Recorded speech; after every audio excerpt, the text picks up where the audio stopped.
Hello, আসসালামু আলাইকুম। আমি শিখা।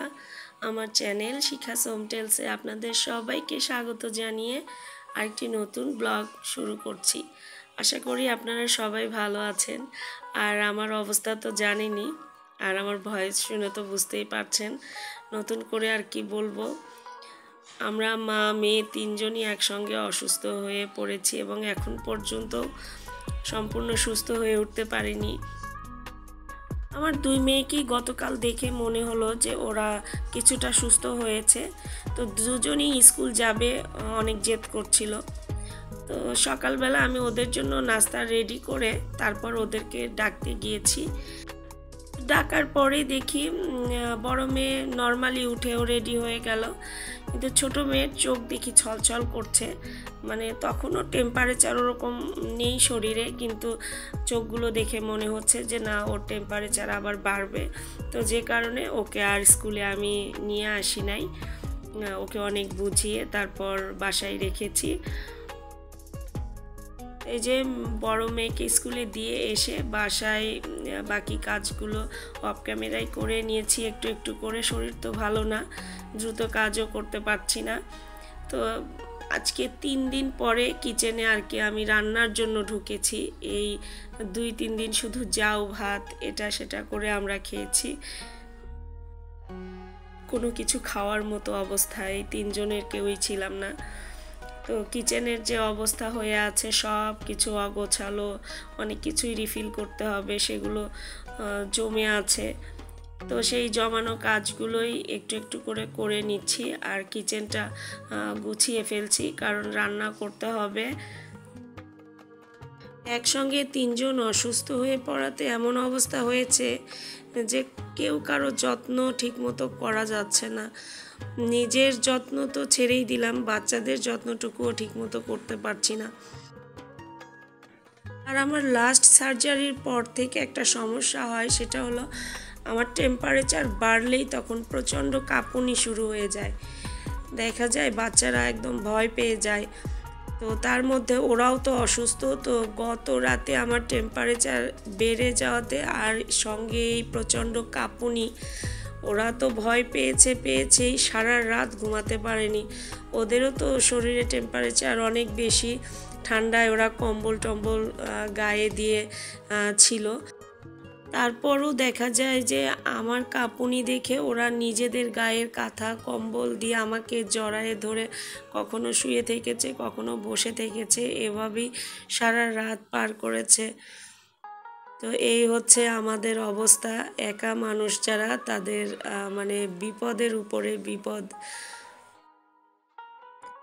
এই যে এত কিছু ঘটে যায় আমাদের, এত কষ্ট করে আমরা দিনগুলো পার করি, তারপরেও দেখবেন যে কিছু মানুষের আচরণ কথাবার্তা শুনলে মনে হবে যে আমরা মানুষ নই, আমরা কোনো যান্ত্রিক বস্তু, যে আমাদের কোনো প্রবলেম হয় না, আমাদের কোনো অসুখ বিসুখ হয় না, শুধু তাদেরই অসুখ বিসুখ হয়, তাদেরই সমস্যা হয়। আমরা যা কিছু বলি, যা কিছু করি, সব কিছুই ফেক।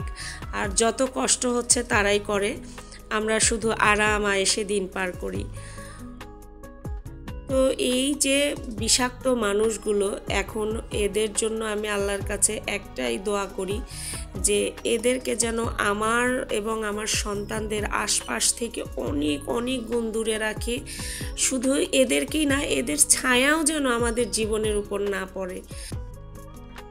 আর সৃষ্টিকর্তার কাছে সবসময় এই প্রার্থনাটুকু করি যে আমার বাচ্চাদেরকেও যেন অনেক স্ট্রং পার্সোনালিটির মানুষ হিসেবে গড়ে তোলে, যেন ওরা নিজেরা নিজেদেরকে হেল্প করতে পারে, কারো মুখাপেক্ষী যেন হতে না হয়।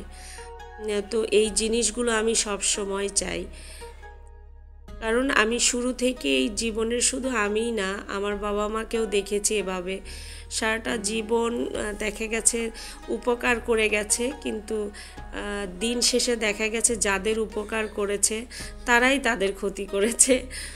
মানে অন্যরা তো করেছেই, কিন্তু যাদের উপকার করেছে তারা আরও সব থেকে বেশি ক্ষতিগ্রস্ত করেছে। তো আমারও ঠিক সেম অবস্থা হয়েছে। এইটুকু বয়সেই তো, বাকি জীবনে তো আরও অনেক কিছু দেখার বাকি আছে, সেটা তো বুঝতেই পারছি।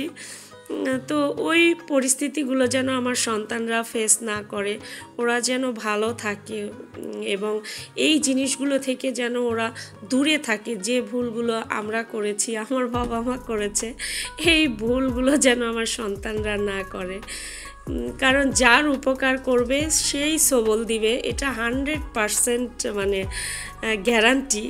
তো ওই অত বেশি উপকারী হওয়ার দরকার নেই, নিজেরা নিজেদেরকে হেল্প করা শিখুক, তাহলেই হবে। আল্লাহ যেন সবসময় ওদের মাথার উপর ছায়া হয়ে থাকে, তার রহমতটুকু থাকে, এটুকুই যথেষ্ট। আমি চুলাটা সকালে ক্লিন করে রেখে দিয়েছিলাম, কারণ 3 দিন এখানে তেমন রান্না বান্না হয় নাই, ওইভাবে ক্লিনও করতে পারি নাই। তো দেখে খুব বিরক্ত লাগছিল, নোংরা মনে হচ্ছিল। তো যে কারণে আগে চুলাটা ক্লিন করে নিয়েছিলাম, নিয়ে পানি ঝরার জন্য রেখে দিয়েছিলাম। তো এই যে অফ ক্যামেরায় একটু কাটা বাছা করে নিয়েছি। আসলে কোনো কাজই ঠিকমতো করতে পারছি না, শরীর খুব খারাপ লাগছে এখনও। এই অসুস্থ অবস্থায় সব কিছু তো খাওয়ার ইচ্ছাও হচ্ছে না। তো ভাবছিলাম যে একটু চচ্চড়ি বানাবো, যদি এটা একটু খাওয়া যায়। আর বড় মেয়েও দেখি এটা একটু খেতে চাচ্ছিল। আর সেই সঙ্গে একটু মিষ্টি কুমড়া রান্না করব গরুর মাংস দিয়ে, কারণ গরুর মাংসটা প্রেসার কুকারে রান্না করা সহজ, ঝামেলা নেই। আজকে একটু শর্টকাটই রান্না করেছি, মাখিয়ে দিয়ে বসিয়ে দিয়েছিলাম। তো ওটা হয়ে গেছে, সিটি দিয়ে রেখে দিয়েছি। আর এদিকে চচ্চড়িটা বসিয়ে দিলাম, আর পাশের চুলায় একটু ভাত বসিয়ে দিব।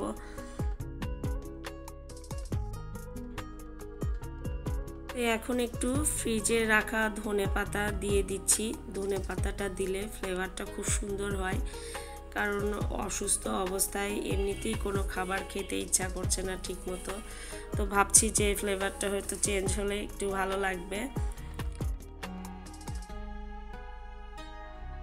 আর এই যে প্রেসার কুকারে গরুর মাংস রান্না করে নিয়েছি, কারণ আমার ছোট মেয়ে আবার চচ্চড়ি মাছ এগুলো খেতে চাচ্ছে না তেমন, তো গরুর মাংস খেতে চাচ্ছিল। তো ভাবলাম যে গরুর মাংস রান্না করি, আর ওর জন্য ওভাবেই রেখে দিব ভুনাটা। আর এখানে সামান্য একটু মিষ্টি কুমড়া রান্না করে নিচ্ছি। আজকে শর্টকাটে রান্নাগুলো শেয়ার করছি। তো আমাদের বগুড়া অঞ্চলে কিন্তু মিষ্টি কুমড়া গরুর মাংস বা খাসির মাংস দিয়ে রান্না করে খেতে খুব পছন্দ করে। তবে আর কোন কোন অঞ্চলের মানুষ এভাবে খায় জানি না। এই তো আমার রান্না কিছু হয়ে গেছে, চচ্চড়িটা হয়ে গেছে, ওটা ডিশ আউট করে নিয়েছি। তো এখানে শুকনো কয়েকটা ডিশ ছিল, তো এগুলো একটু সরিয়ে নিচ্ছি। আমার মিষ্টি কুমড়াটাও রান্না হয়ে গেছে। আজকে অসুস্থ অবস্থায় ভিডিওটা রেডি করেছি, ভয়েস দিচ্ছি সব কিছুই। তো যদি ভুল ত্রুটি কিছু থেকে থাকে আপনারা প্লিজ ইগনোর করবেন। আর আজকের মতো ভিডিওটা এখানেই শেষ করছি। আপনারা সবাই ভালো থাকবেন, আমাদের জন্য বেশি বেশি দোয়া করবেন। আর নেক্সট ভিডিওতে আবারও কথা হবে ইনশাআল্লাহ। আল্লাহ হাফেজ।